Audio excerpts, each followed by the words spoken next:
Alors bonjour à tous mes amis, bienvenue sur Plastic Dream. Alors j'avais dit que je ferais une petite revue de l'aréographe L'Évolution. Alors c'est pas une ouverture de boîte parce que j'ai cet appareil depuis un paquet d'années déjà. Ok. Mais tant mieux parce que je le connais par cœur, donc je vais pouvoir un peu plus vous expliquer et vous dire comment ça fonctionne et si c'est un bon aréographe ou pas.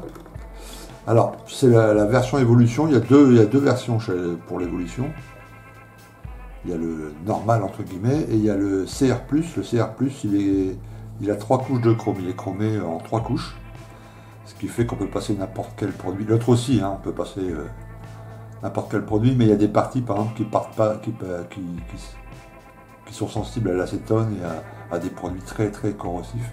Celui-là, il est triple coated. Vous voyez, c'est 3 couches de chrome et vous pouvez le passer dans n'importe quoi. Moi je l'ai depuis, oh, ça doit bien faire 8 ans celui-là. Donc quand vous l'achetez, voilà comment ça se présente. Alors déjà le prix, oui. Ça c'est des aréographes que vous achetez à vie. Hein. C'est garanti à vie, c'est pas un aréographe à 30 balles. Vous voyez, c'est des aréographes. Voilà, il faut être sûr que vous êtes dans votre... que vous allez faire des modèles réduits une bonne partie, enfin vous voyez, pendant longtemps. Hein. Si vous voulez monter une maquette ou deux, où vous n'êtes pas sûr, vous commencez, vous n'êtes pas sûr que ça va vous plaire et que vous allez faire ça longtemps, achetez pas ce genre de machine. Celui-là, le triple coated CR+, il est à un peu plus de 200 €.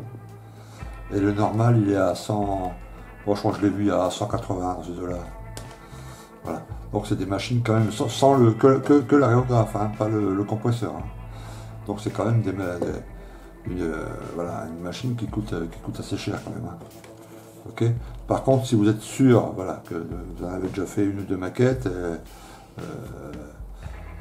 et vous êtes sûr de continuer et d'en faire votre hobby, c'est un investissement. Vous l'achèterez qu'une fois, hein, vous ne l'achèterez pas deux fois. Ok. Parce qu'il dure longtemps. C'est inuisable ces machins-là. Hein, c'est de la mécanique allemande. C'est Harder & Steinbeck qui fait ça. C'est de la mécanique allemande et les Allemands en mécanique, on n'a pas grand chose à leur apprendre, tu vois. Donc il y a un petit livret avec, qui est expliqué en plusieurs langues, comment le démonter, voilà, les différents noms des pièces, etc. En cas d'erreur, qu'est-ce que... Voilà. En français, en anglais, en italien, c'est ce que vous voulez. Donc ça c'est bien à consulter. Une petite boîte comme ça. Et voilà. Donc vous voyez, en main, il est quand même, il fait un petit poids, hein, c'est pas du tout léger. Il est entièrement en métal, donc. Mécanique d'enfer. Alors, quand vous le recevez la première fois, vous le recevez avec ça. Comme ça. Pardon, le godet ici. Voilà, et là, suivant la boîte que vous avez achetée, ça c'est une petite... protection au cas où vous enlevez, on n'utilise pas beaucoup. Et au bout de... Là ici il y a une aiguille. Donc suivant ce que vous achetez, il y a des versions avec aiguille de 0,2, des versions avec aiguille de 0,4, des versions avec et l'aiguille de 0,2 et l'aiguille de 0,4. Moi j'avais pris une 0,4, ce qui était pour démarrer suffisant. Ok. Il existe aussi en vente des godets un peu plus petits que celui-là, mais bon. Moi ça me va très très bien. Voilà, je lui ai ajouté ce qu'on appelle un quick click, c'est un... Alors j'emmène le tuyau. Vous voyez, pour le brancher, moi sur la graphe, tac, j'ai qu'à faire ça et voilà. Et pour le débrancher, tac. Il n'y a pas de vis à tourner, c'est un voilà, petit ustensile qui améliore pas l'utilisation de l'aérographe, mais c'est bien pratique. Ok. Alors, ce que vous pouvez faire quand vous commandez ce genre d'article, bon, c'est déjà vous assurer, il faut évidemment un compresseur, hein, ça ne marche pas avec une pile. Hein, ok. Donc ça, pour les compresseurs, il en existe différentes sortes. Moi j'ai un compresseur à cuve là, qui va très très bien, tout petit, je crois que je l'ai payé dans les 80 balles. Si vous allez sur des sites comme Aréographe Discount, il y a plein de sites comme ça qui vendent des aréographes. Il y a des petits compresseurs, voilà, 80-100 €. Donc ça fait quand même un bel investissement. Parce que si vous achetez l'aréographe et en même temps le compresseur, ça fait une belle petite somme. Hein. Et c'est sans doute l'outil le plus cher que vous allez acheter dans le modélisme. Hein, voilà. Et en même temps, je vous conseille d'acheter des petites pochettes de joints, parce que dans cet appareil, c'est les seuls trucs qui vont s'user. Vous voyez, c'est des petits joints de remplacement. Deux pochettes ici. Ça, c'est les petits joints de buse. Donc c'est en caoutchouc et en plastique. Et ça, c'est le petit joint de tête, je vais vous montrer après. Et ça, un petit jeu comme ça, une petite pochette, c'est 4 €, quoi. Donc tant que vous êtes dans la grosse dépense, rajoutez une dizaine d'euros pour avoir des joints, voilà, des joints de rechange. C'est le seul truc qu'il faut changer dans cet appareil. Hein. Tout le reste, voilà. Et puis, alors suivant ce que vous faites, avec l'aiguille de 0,4 mm, vous pouvez faire déjà pratiquement tout. Après, c'est juste une question de pratique. Ok. Il existe une aiguille de 0... C'est une 15, voilà. J'ai acheté l'aiguille de 0,15. Vous pouvez l'acheter plus tard. Hein. Voilà, ça se présente sous cette forme-là. Donc il y a l'aiguille et la buse. Vous voyez. Ça, c'est une... je crois que c'est une trentaine de balles. Voilà, et j'ai aussi la 0,6. Ça, c'est quand je fais des longs après. Par exemple, quand je fais une carrosserie de voiture, je mets la 0,6. On peut se tenir un peu plus loin. La peinture est un peu plus... voilà, il y a une plus grande surface d'étalage. Donc je mets souvent la 0,6 quand je fais une surface de voiture, un aplat de peinture, quoi. Voilà. Mais en général, je travaille beaucoup avec la 0,4. Et puis quand je fais des mouchetis allemands, vous savez, les petites décos vraiment très fines, je sors la 0,15. Voilà, vous voyez, j'ai chopé une petite boîte en bois comme ça où je range mes aiguilles.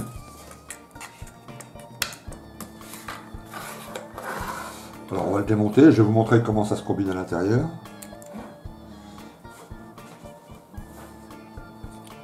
Il démonte entièrement. Donc le godet de peinture.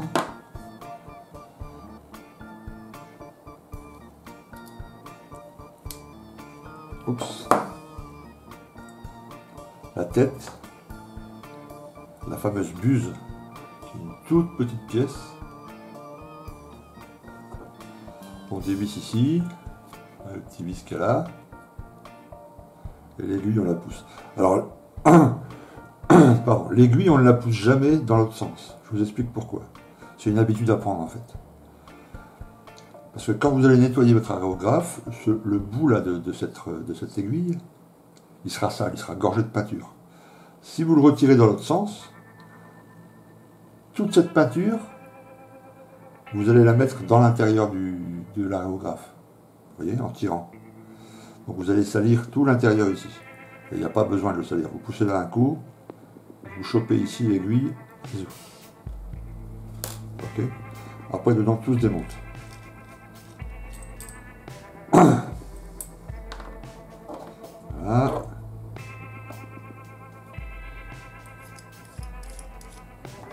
Voilà. Et là, généralement il est bien vissé. J'ai peut-être pas besoin de le dévisser pour vous montrer, mais il y a encore une petite pièce ici, c'est la valve d'air. Enfin voilà, ça c'est un seul bloc. La gâchette, ça c'est le système pour la gâchette avec un petit ressort à l'intérieur qui peut aussi se démonter. Hein. Voilà, c'est pour ça que c'est diablement efficace et que ça peut durer longtemps, c'est que c'est, voilà. Là il est entièrement démonté.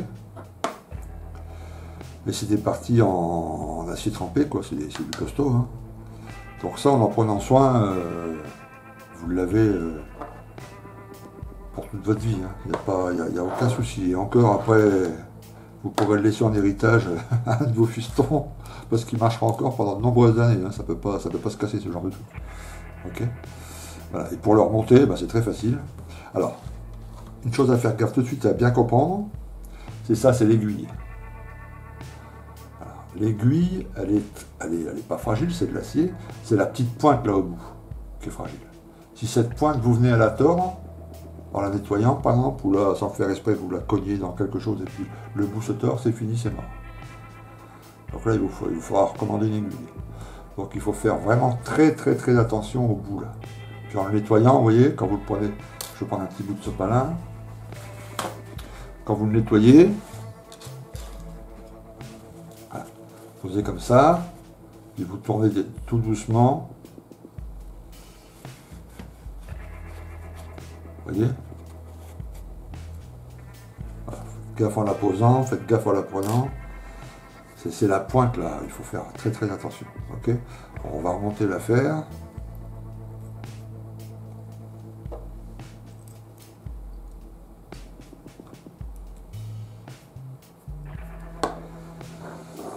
Voilà, donc il se nettoie facilement, vous voyez. Que vous le nettoyez à la main ou vous le nettoyez dans une cuve à ultrasons, au coton-tige, ça se nettoie très très facilement. Ok.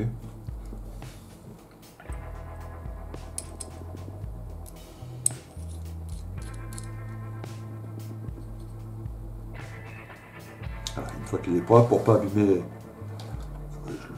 on va placer d'abord la cachette.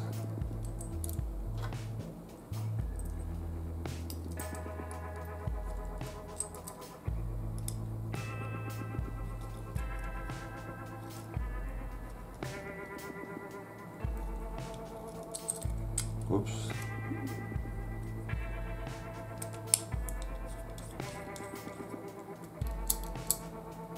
Ok. Alors l'aiguille, là puisque tout est censé être propre quand vous le remontez, hein. Ça c'est pour pas abîmer la pointe. On récupère ici, zo. Ok. La buse dans la tête.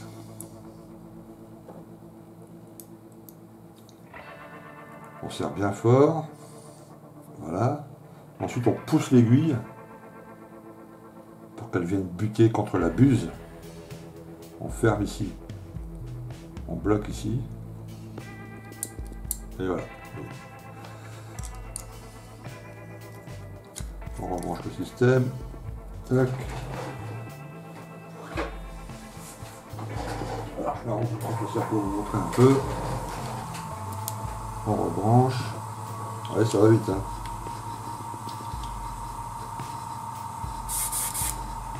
Voilà, et là c'est alors je sais pas comment s'appelle cette pièce, mais c'est la petite pièce d'origine livrée avec l'évolution. Là il y a un petit couvercle godé que je mets, moi je le mets uniquement quand je pose l'aréographe comme ça longtemps, vous voyez, pour pas que des poussières rentrent là-dedans, mais en général je l'utilise pas très peu ce petit couvercle là. Et voilà. Ok. Alors j'ai acheté il n'y a pas longtemps, et ça c'est aussi ça passe, c'est ce remplacement de cette pièce ici. Et le but de cette petite machine, c'est qu'au bout elle est munie d'un vis et on peut bloquer l'aiguille. Vous voyez, comme là vous voyez, je peux aller jusqu'au bout. Vous voyez, quand je tire la gâchette jusqu'au bout. Et là, en serrant un peu, alors je vais y aller au maximum. Voilà, je ne peux plus la bouger, enfin, pratiquement plus. Tu vois. Et si je veux avoir une butée pour éviter d'aller trop loin, alors je règle. Alors je fais des tests, tu vois, imagine que je suis en train de peindre sur un modèle. Là je m'aperçois que c'est voilà, la bonne pression, voilà, c'est bloqué, je n'irai pas plus loin. Donc accidentellement, si vous voulez, je ne tirerai pas pour faire un, tu vois, voilà. Et donc ça c'est pas mal pratique. Ok. Voilà, donc je vous ai dit pour les buses, n'hésitez pas, parce que de temps en temps, il faut les remplacer. Moi, je les remplace à peu près, on va dire une fois l'an. Ouais. De toute façon, on le sent. Quand ils sont vraiment usés, ils se pètent, quoi. Voilà, c'est fastoche. Enfin, voilà, ils s'écartent. Quand vous le nettoyez, boum, ça casse. Donc les avoir de côté, c'est quand même pas mal. Alors, on nettoie pas mal au coton-tige, évidemment. Vous achetez, vous allez dans les magasins, ça c'est des petits trucs pour nettoyer les dents. Vous voyez. Alors, ils en vendent en pharmacie, dans les magasins, il y a une petite brosse au bout. Voilà, avec votre diluant pour nettoyer, suivant la peinture que vous utilisez, évidemment. Donc on va un peu partout, dans chaque trou on nettoie bien. On le fait tremper de temps en temps entièrement dans le diluant pour bien le nettoyer, mais ça c'est pas tout le temps. Moi quand je fais des séances, quand je fais plusieurs séances dans la journée, je le nettoie entre chaque type de peinture, évidemment, chaque couleur de peinture, mais je ne le nettoie pas à fond entre chaque peinture. Vous voyez. Et je fais un nettoyage à fond, enfin à fond. Ça dure 10 minutes, hein, en coton-tige, là, je démonte l'aiguille, je nettoie bien l'aiguille, je nettoie bien la buse, avec un peu de sopalin, avec des cotons-tiges, et hop, c'est terminé. Et après, un grand nettoyage où je laisse tremper plusieurs heures entièrement dans un produit, où je démonte tout comme je viens de vous le montrer là. Ça, je fais ça une fois dans le mois, quoi, hein, c'est pas passer non plus un temps fou à nettoyer. Voilà. Après, il existe ce genre de petites choses pour nettoyer l'aérographe aussi. Voilà, c'est des petites... Donc là, quand je fais le grand nettoyage, on peut aller partout, on peut nettoyer dans tous les sens. Ok. Voilà, donc, l'évolution est vraiment une belle machine. Sans blaguer. Plus vous l'utilisez, plus vous avez une espèce de... On s'habitue, comme moi c'est devenu presque comme un pinceau, quoi. Vous voyez que le truc, c'est la prédiction du jet. Vous voyez. Alors, au début, on met un peu à côté, puis après, quand on commence à faire des dessins, on arrive à comprendre d'instinct si on appuie où va tomber exactement le jet, quoi. Et voilà, et en tirant la gâchette, suivant la pression que vous avez mis aussi dans votre aérographe, dans votre compresseur, et ben on arrive à faire des choses. Vous voyez, nous on fait des maquettes, des modèles réduits, mais il y a plein de gars qui font des peintures sur toile ou sur mur avec ce genre de truc, et ils font des choses magnifiques. Hein. Tu vois, ou les gars qui font des dessins à l'aérographe sur des carrosseries de voitures, enfin là je vous parle à taille réelle, hein, ou camions, sur des casques, ou sur des grosses planches de skate. Là j'ai vu ça la dernière fois, un mec qui faisait des choses sur des casques et des planches de skate, avec un appareil comme ça, il faisait des trucs magnifiques, quoi, des systèmes de pochoirs, etc. Donc ça c'est vraiment une belle machine. Si vous hésitez, et ben voilà, là n'hésitez plus, quoi. Hein, si vous avez les finances, vous ne serez plus jamais embêté avec votre aérographe. Voilà. Et s'il se bouche ou quoi, c'est votre peinture qui est mal préparée. Voilà. Ou vous l'avez mal nettoyé, etc. Ça ne sera pas à cause d'un défaut de conception ou quoi que ce soit. Hein. Okay. Donc voilà pour l'aérographe, l'évolution. Voilà. Donc n'hésitez pas, dites-moi en dessous en commentaire si vous avez d'autres questions à propos de cet aérographe. Et puis voilà, si vous craquez pour celui-là, ben vous verrez, vous ne regretterez pas. Donc, allez, je vous dis à très bientôt, à plus. Ciao.